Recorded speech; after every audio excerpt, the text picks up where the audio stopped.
Hey everyone! There is a new Arkham game coming out at some point in the future. After a long wait, it's been hinted that we'll be able to play as the entire Bat family this time around.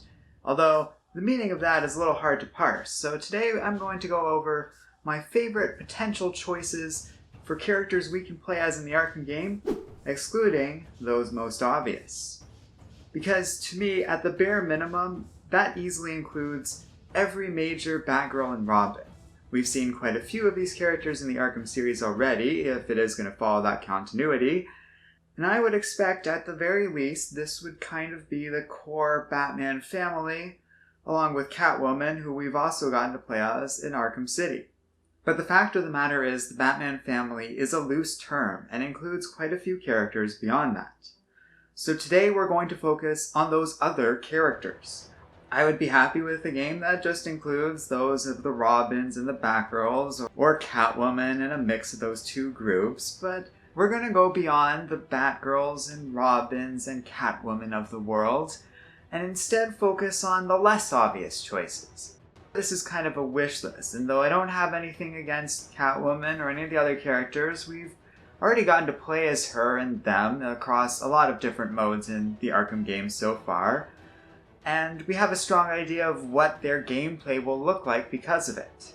These characters really should be in the game, but this video is going to be more about my hopes and dreams beyond what we can realistically expect. So with every obvious choice out of the way, let's begin proper. Number 10. The Riddler. Though some may call foul on this one, the Riddler has had his moments of attempted redemption throughout comic book history, where he'll work as a private detective and even be loosely affiliated with the Batman family while doing so. I really think it would be a cool direction for this character. I love the Arkham series and what they've done with most of the Batman universe, but if there is one character that has been consistently underserved, it's the Riddler, who always gets saddled with being the one that has to set up all those stupid puzzles in every Arkham game. Either the Riddler should get his time as a full-fledged Batman villain in a story like Zero Year, or, better yet, in my opinion, we should get to play as him. I think his character offers a ton of awesome choices in terms of what we can expect out of him, with cool gadgets and maybe even stilted and difficult gameplay. They actually did something like that in Arkham Asylum where you could play as the Joker, and though they might not be the strongest characters in the world, playing as someone like the Riddler seemed pretty cool to me because you don't have that cool combat advantage, and you have to use your brain and be careful and calculated, which feels very appropriate to a character like the Riddler. Though this is probably the most of a stretch out of all the characters on my top 10, I really think he would be a strong choice and could offer a lot in terms of both story and gameplay if we got to play as him. Number 9. The Signal. Duke Thomas is an interesting character whose history I feel would blend well with the Arkham storylines, given how his parents are victims of the Joker, and in the world of Arkham I feel that would connote a bit of special history given how big the Joker is as part of that game series. However, I have a bit of an issue with him in that it's going to be hard to make the character distinct in terms of gameplay. That being said, Duke's character is definitely cool enough to earn him a spot here, and that's no small feat given that I excluded an awful lot of characters for this top 10. But out of all the characters here, I can't pretend that his gameplay leaves me nearly as excited as all these other potential ideas. Number 8. TALON. Now we're getting into stuff that I think would be cool, take people by a bit of surprise, and be a little bit different. There are a couple of Talons that would work well for this game. Either the ones who have their own series, the female Talon that was part of Birds of Prey, which would fit in with some other characters I'm going to be including on this top 10, Lincoln March, or even something weird like using Dick Grayson. The point is, while these characters are a little bit flat since, given how they're created, they are a bit of a blank slate as a function of their existence, they would be a lot of fun to play as, and best of all, the interesting aspects of them is that they invite story elements or even a focus on the Court of the Owls, while seeing their characters interacting with others and getting to know whatever Talon ends up being used as part of this story would be very cool to me. Number 7. Azrael. Azrael feels like the most obvious choice. His use of blades and an armored batsuit when he briefly took over as Batman, and the whole story surrounding Nightfall, all offer tempting sources of cool story beats that could be used well in an Arkham game, all while offering a very different style of Batman play. I trust you have not forgotten me, Batman. Best of all, he's already been introduced and has a pretty cool design in the Arkham series. One thing I think is a bit of a concern is that it's well established Azrael is different than Batman. It feels like that might be less true when we consider the present day, with the introduction of characters like Damian Wayne, Talon, and a few others higher up on this top 10, which kind of crowd out Azrael a little bit. While Jean-Paul Valley might have been a unique and fun part of Batman history once, the Batman family has changed a lot since he was introduced, and I do feel other characters, particularly Damian, but also Jason Todd, better fill a role Azrael once represented alone.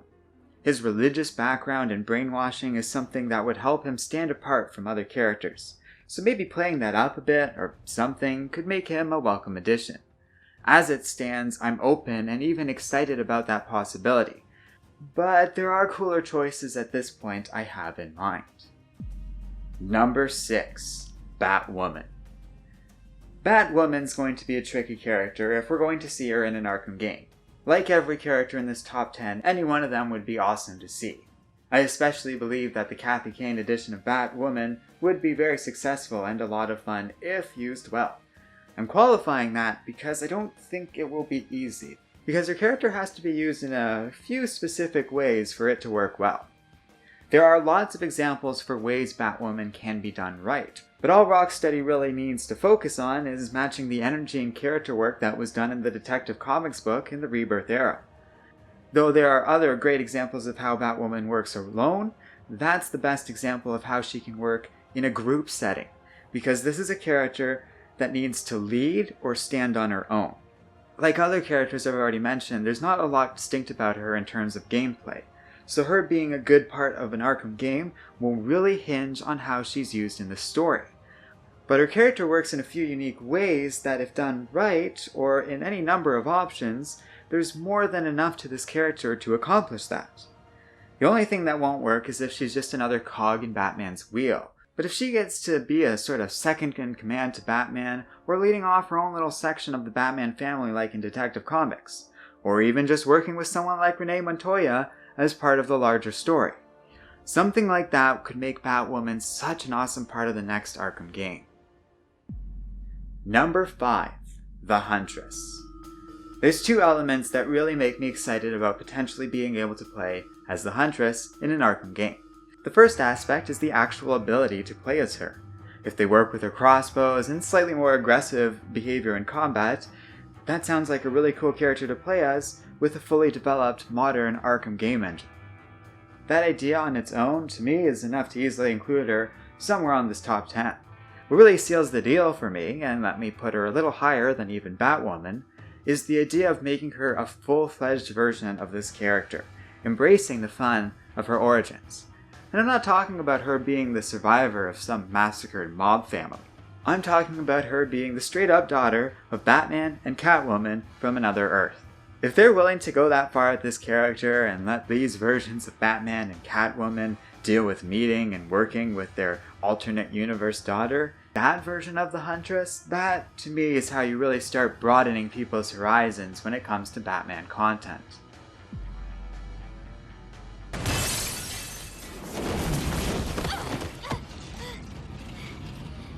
You should have left me to die. Then I could have been back together with Mr. J. Quiet. Number 4. Harley Quinn.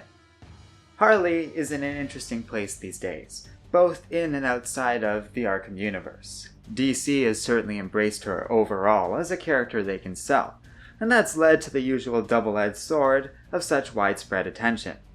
We've gotten a lot of great content featuring this character because of this, and other stuff leaves much to be desired. Regardless of that, I think Harley's in a pretty cool place in the Arkham series, assuming we are following up on that continuity.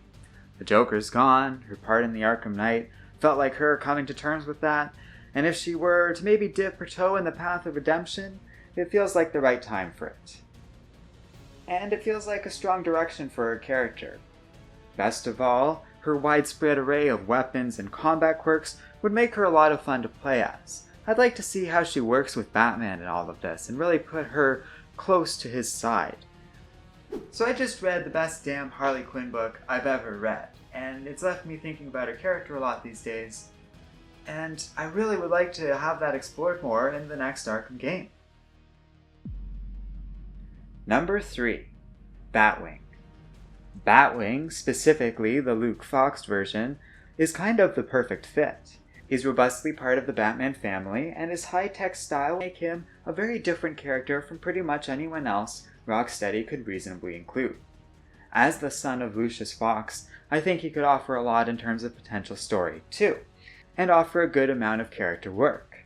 I feel he's more grounded than the average Batman family member, and that could really balance things out a little bit in terms of the roster of playable characters we might be getting. And I feel he kind of shares that outsider perspective that informs others like Batwoman or Huntress. Plus, if you'll notice, under the assumption that Tim Drake and Stephanie Brown are already included, I am also quietly building one of the best Batman teams there's ever been.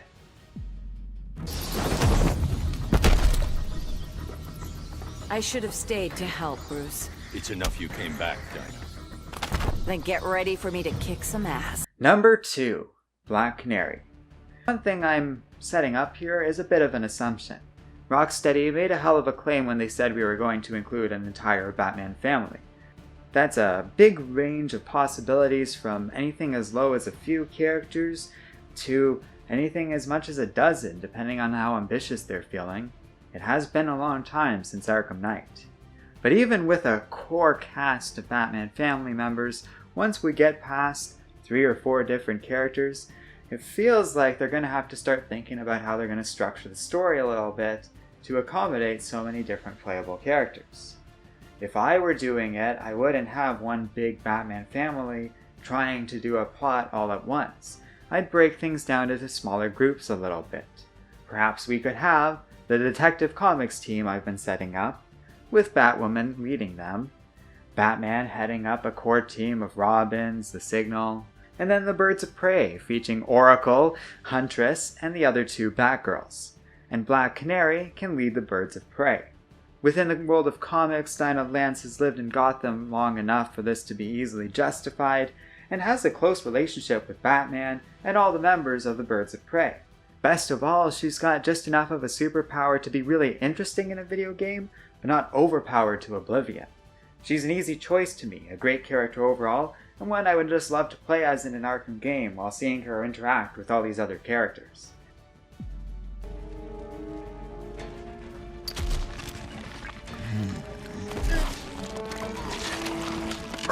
Ladies and gentlemen, for one night only, standing in for yours truly, and doing a damn fine job of it, I give you... Number 1. Clayface. I feel the higher up on the top 10, the deeper into a bit of a fantasy I'm getting. And to be fair, if any of the top 3 were included, we would be in for one hell of an Arkham game. I would not fault Rocksteady for not being able to do any of this. This is all just sort of a wish list, a fantasy, like I said at the beginning of this video. And Clayface is the biggest fantasy of them all.